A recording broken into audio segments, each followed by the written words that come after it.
Welcome to Tales Unfold. My name is Blossom and today we're gonna explore the topic of psychic protection a little bit. Is there more to it than a light bubble of light? Let's dive in.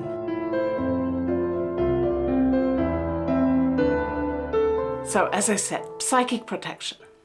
Often that is associated with the light white, with a bubble of white light. But are there other options? And what are psychic gifts? Let's start at the beginning. So first of all, should or does everybody has to do it? So especially the people who work with the subtle realms.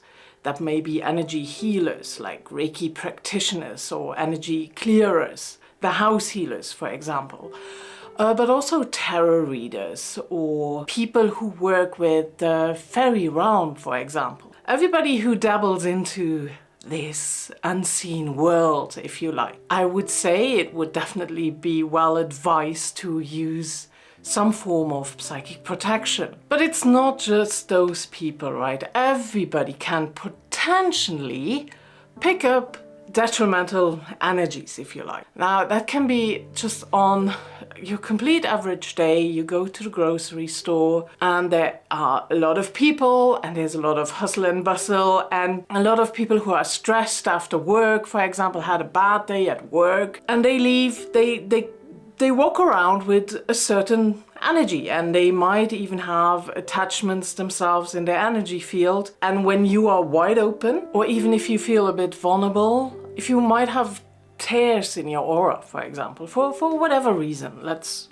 discuss that a bit later, then you can potentially, of course, pick something up. Their attachment could jump over to you because you are vulnerable. And that is basically every time you interact with other people, right? If you're not working now with the subtle realms in any way, so then it's still other people. It can also be places. Let's say you visit a war site and there are a lot of energy still, the historical place memory. There might be even spirits around, right? You could potentially pick that up. That doesn't mean that everybody will. Not everybody on this planet Earth is super vulnerable to those things. It's the same, for example, when you are at work. There's a lot of stress at work. Your co-workers are very stressed about something, whatever. That can be work related, that can be something in their private life. And especially if you work in an environment with a lot of people in a confined space, then of course the potential is always there that you can pick something up. So in general, it is definitely not ill-advised to use some form of psychic protection, even for your normal everyday life. Then usually it is said, put yourself into a bubble of white light. But before we even go there, before you put that bubble of white light around you, it is quite important, really, and that is often kind of dismissed or not talked about or not mentioned, that you have to clear yourself first. Because otherwise you just, you trap all the yuck that you might potentially have around you or within you. You trap that yuck inside you. First of all, before you do any kind of psychic protection, it would be advisable to definitely clear yourself first. And you can do that with different methods. What I like to use personally is a visualization where I stand below a waterfall, for example, right? So this is one of them that I use, I guess, most often because it goes quite quick. It doesn't take a lot of time for me. And if you are not so much into visualization or you find that hard, you can still use clearing techniques by just stating it out loud. I now choose to clear myself of any and all detrimental attachments, of all energy cords, of any beings, of any emotional upsets and traumas. You can state it just out loud. Or you use visualization. So I like to imagine myself standing under a waterfall and there comes liquid white light and it just washes over me and washes everything away that is not needed. And on days where I feel especially yucky because I might have picked something up, or I feel like I picked something up, or I worked on a house healing and there was a lot of energies coming my way, then I will also cut cords. In my case, I will use the imagery, or I ask the goddess Bridget to cut away the energetic cords with her fiery sword. Others use angels for that, or whatever you use, you know. Some also do little rituals with candles for cord cutting. You could also use a crystal. You could use selenite to, you know, cut it all away, just let it glide. That's basically when you also do an aura brush, for example, with a selenite. You can also then state that you want cords to be cut away from you. There are different methods. Nothing is better or more effective. It really depends on yourself, right? And then, because I might feel especially yucky, I will go back under the waterfall and imagine the silver light, the liquid silver light of the moon washing over me, taking away any residue that might be within my auric field. And after that, I will then imagine the liquid golden light of the sun washing over me as the last layer, so to say. And I will ask this light to repair, to heal, and to strengthen body, mind, soul, and the auric field. So, and that is my quick cleanse. And in a way, at the beginning, it might feel like it's a lot. For some people, it might feel like this is a lot. For others say, well, that's not even enough. For me, it works. And it takes me about, I can't even say like 2, 3, 4 minutes, maybe something in that range to do that. And that's the way how I use it. So I have been often asked the question, where's that light coming from? And that's why I told you now already that I use the light of just a white light. So where's that white light coming from? Honestly, I don't even know. For me, it's just a white light, that's it. And I use the light of the moon and the light of the sun because that makes sense to me. Other people might use an angelic light, the universal light, whatever light. What you can also, of course, do is that you draw, and I forgot to mention that I like to do that too, to draw green light up from the earth. Often when I do that, that is also part of the grounding exercise. So I sit on the floor, cross-legged usually, and I let my tail, so I don't use the feet roots, but the tail grows into roots. And I draw up the light from there, and you can gather it up into your center or your heart space or your solar plexus chakra or your heart chakra if you like, if you work with that. And you can just expand it in your center area of your body. And as you breathe in the light coming from the earth, and then you expand it, and on your exhale, you just think clear. You can also merge, of course, a universal light from up there, from the heavens, from the sky, from the universe, however you know, whatever makes sense to you. And you let it merge within your center, and then on your exhale again, clear, cleanse, renew. Maybe that's how you think, right? It doesn't take long to do that. And basically what you could do then after cleansing is put yourself in a bubble of white light, and you could go about your day. And this would be the end of the video. However, there are a few thoughts I have. It's just a few thoughts here and there that you might want to think about, and maybe you want to experiment a little bit with other things. Now, the white light, putting yourself into a bubble of white light has definitely its place. However, what you have to remember is that that bright white light also is in a way sterile. It really clears away everything.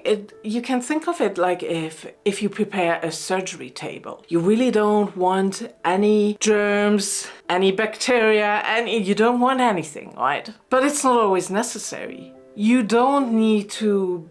Your home, for example, does not need to be completely sterile. It does not need to be free of anything. You want to invite love. Now, the thing is, of course, with the white light, often what is then said, I just allow the purest form of love into my space. And, well, is much coming through then? If you have normal interactions on your everyday life, not everything that is coming your way is going to be pure love and the purest form of love for you, because why should everybody unconditionally love you on this planet Earth? That's just not going to happen, right? And that's okay. But are you not missing out on a lot of other things that are maybe not the highest vibration of everything, but that are just human experience? Now, that white light has definitely its place if you are in a very vulnerable space. If you are on your healing journey and you are still quite raw and way too open and you really need to protect yourself, or maybe you have been under some form of psychic attack, or maybe you have experienced some form of trauma or whatever it is, right? And so it makes time for a while to really close yourself off a little bit. You might even be in a space where you need to pull up walls for a while, and not for everybody. Let's just assume you are in a relationship and your partner, or this might also be your closest friend or a pet or your kids, other family members, whoever, right? In some form of relationship, you're living with someone, you don't want to shut them out like this all the time. You also will not constantly receive only the highest and purest form of love from your partner, because they are human, they are going to have a bad day. Do you really want to shut them out that way? Because nothing gets really through. You close yourself in a way off. It's just a thought, right? And I ask you then, is that something you experience when you use that white light, that you might be a bit distant and unapproachable? Let me know. I would like to know your thoughts about that. So instead of adding that white light for psychic protection, a very simple solution is to just try different colors. It's still protective, but it might send something different out. Let's say you would use a green light. You surround yourself in a green bubble, right? And you probably send out some healing energies, or however you see green. Now, when I use the examples now for colors, this is one association, right? You might have very different associations with colors. So the green light will, for me, definitely be healing energy, some vitality, life force. And if I visualize that green light around me, then maybe that's more what I send out than the more get away from me and nothing can come in. Because in a way I am protected, and on the other hand I also send out already something healing, and it makes me maybe more approachable. Another color you could use is pink. Yes, that sends out love, maybe for some people even comfort, and it makes you again more approachable and you invite people more in. That might not always be the thing you want. Let's say you work as an energy healer now and you work with darker, heavier energies. Well, I don't know. What do you think then to use pink light? Let me know what you think. Maybe I even read somewhere, I don't even know where that was anymore, that a person talked about, who was that? I try to remember, but I don't, so sorry about that. Where a person said that they don't even use light with working with darker energy beings. They just imagine themselves in a glass bowl, basically, with no light, dimming it even, so that they are not that attractive. Because I also think that if you run around with the bright white light, or you step into contact with the darker energy beings, well, you're quite attractive, right? You definitely will draw some attention. Let's put it like that. You definitely draw some attention, right? So maybe you want to dim it a little bit. That's another way, another just thought process. Then you could also use a blue light. Different shades of blue. Different shades of blue mean different things. You could add some shade of blue to improve communication. Again, if you have an important discussion with somebody, you need to have or even a difficult conversation with someone, then you could add this color to your protection bubble, if you like, and try it that way. Maybe you are seeking more rest and comfort, so maybe what is it for you? Is it for you a darker shade of blue or a lighter shade of blue that would give you a more peaceful approach to whatever you need to do that day? Or more comfort, or maybe you even want to put yourself into a blue light bubble for meditation. Same can do with purple, which is often associated with spirituality, contact to the higher realms. Or you need to step into a more grounding energy, and again you could use green, or you could use the color brown to find a bit more grounding. And you can also, of course, mix different colors together. You can a bit of healing energy, a bit of loving, compassionate energy, maybe even fiery, so you use the color red for a bit of, to sand out the energy of passion, or even a brighter shade of red when you need a little bit of more aggression in your day. A healthy aggression, right? For when you really need to go get something.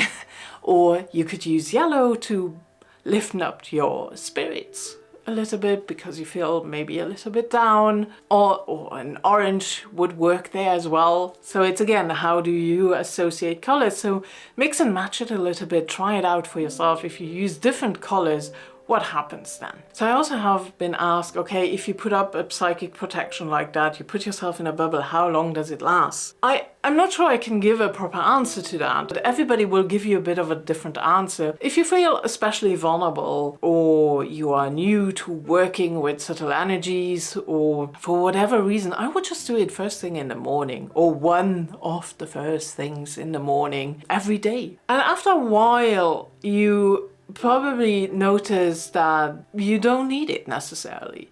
Maybe you don't. Maybe you feel like you need it every day. That's absolutely possible too, and it's not wrong at all. And maybe you feel like, oh, okay, every 3 to 4 days it's fine if I feel it lasts that long. For example, what I tend to do, so I am at times quite whimsical. So I imagine having huge wings. Huge fairy wings, because I can do that. In my mind, I can do whatever I want. So I have those huge fairy wings. And during the day, I will flutter them.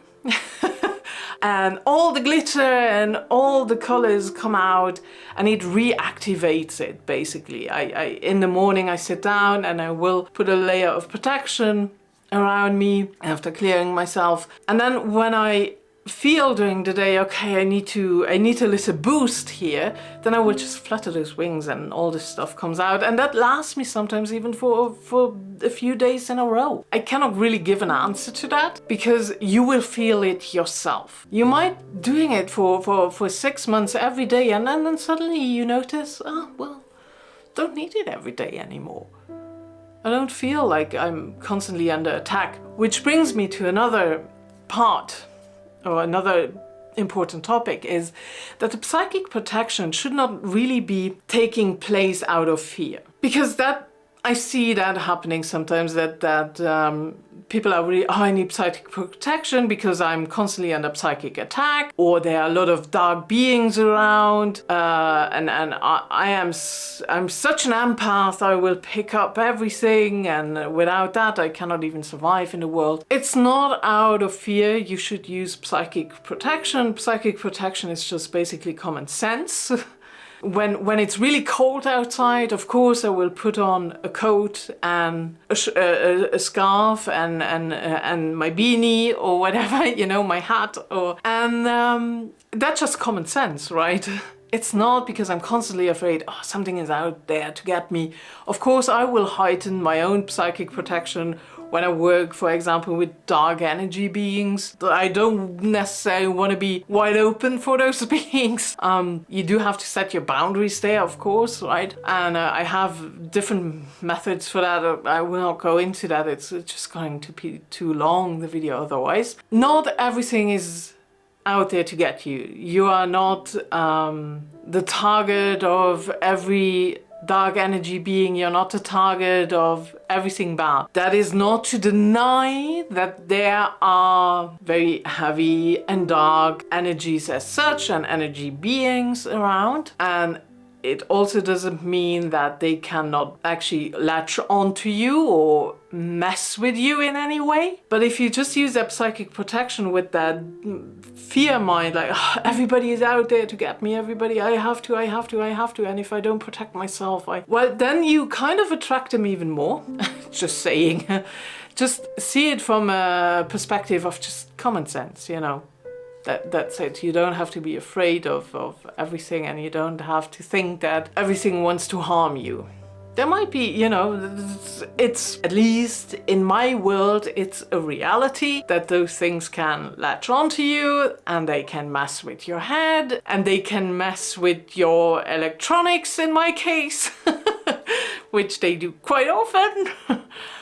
But most people that use psychic protection have actually never had an experience with darker, heavier energy and still protect themselves constantly with white light that very sterile, and we talked about. It's not necessary. Before we end this, I also want to talk about energetic gifts. I don't really know how I should call them. So I just say energetic gifts now. And that is something that I started to do more recently. And so I imagine, so I have an inner temple, a mind palace, an inner sanctuary, if you like. So a visualization. Basically, I have a mansion somewhere in my mind, somewhere in another dimension. And there I have a house with many different rooms, and one of those rooms is a gift room. If you want to know more about inner sanctuary or the inner temple or a mind palace or so, let me know. I can make a video on that, but cut it short here. So I have many rooms in there, and one of those rooms is a gift room. And I will put in this room, I will take some things off the shelf. What is on those shelves? Sometimes that's just a blanket, that can be teddy bears, teacups, that might be sweets, that can be clocks. And I will put that into my auric field. For example now, clocks. Why would I put clocks in my auric field? It is a gift I want to offer to those who are constantly lacking time, so they can pick that up, right? They might not know it on a conscious level, but they might pick it up. Same as with the color. Let's say I am shrouding myself in a pink light bubble and add some clocks into my auric field, and I add a teddy bear and a cupcake into my auric field. And teddy bears can be for comfort or childlike wonder. I can also put in a magic wand for a sense of wonder again, or for allowing magic into your life. And I will put that all around me wherever I go. This doesn't have to be because of something special. I tried it once while just going to the grocery store, put in green and pink light around me and a few of those psychic gifts. And it just seemed that I was much more approachable, people were very polite, and I was approachable. Usually I just put a bit of a barrier because I don't want to deal with anything. When I go to the grocery store, I just want to do my thing and get out. But it was a very hectic time doing Yuletide, so for Christmas, just before Christmas, everybody is a bit stressed, everybody is a bit hectic, and so I thought I'm just gonna add that when I go to the grocery store, see what happens. And it just seemed I was asked for help a few times, just ask if I can take something from a higher shelf. I'm a bit taller, or if I can help them to find something. I was just not so standoffish, you know, like don't come anywhere near me. But it was more loving energy, and probably also kind of picked up those energetic gifts on a subconscious level. And that is how I like to use psychic gifts. Because you don't, there's also often in the spiritual community talk about energy vampires and how you have to protect yourself constantly from them. Again, that comes a lot from fear. And if you would just offer something freely, nobody would take something from you, you know. Just an option, just an idea. I don't say you have to do that. It's just something you might want to experiment a little bit with. Just out of curiosity, if you like. Or you don't, you know, that's really up to you. Now, other ideas for psychic protection is, of course, using talismans, amulets that you have charged in some way with protective energy. You can use Reiki symbols if you do that. Charge your your amulets with Reiki, right? To give yourself a little bit of protection. Maybe you just use crystals that you find protective. There are many ways to do that. And also, I forgot to mention that before, when I use the, sorry, I have to go back again. So when I use the golden light for strengthening and healing my auric field, I also feel like every tear or every little hole or anything within my auric field is also repaired. There you could also use a method of imagining yourself standing in an egg, basically, and use some form of super glue to repair your auric field. That was just something I still wanted to mention. But again, there are so many methods you could use, and I just wanted to add something because I often just see or hear about a white light, and I thought, oh, well, could shake it up a little bit. Maybe it's more well known than I think. I'm a bit out of the loop when it comes to YouTube and social media and stuff like that. It just, yeah, I'm a bit out of the loop there. So please, just let me know, what methods do you use? Have you ever tried using colors or like energetic or psychic gifts or however you want to call them? How was there a difference? Did people behave differently towards you, or do you even see a difference in your own behavior if you do that? Do you feel different when you use a different color all around you? Let me know in the comments, or just contact me over talesandfold.com. And so I'm just gonna wrap up here. Thank you so much for watching. I hope your world is kind. Much love and bye.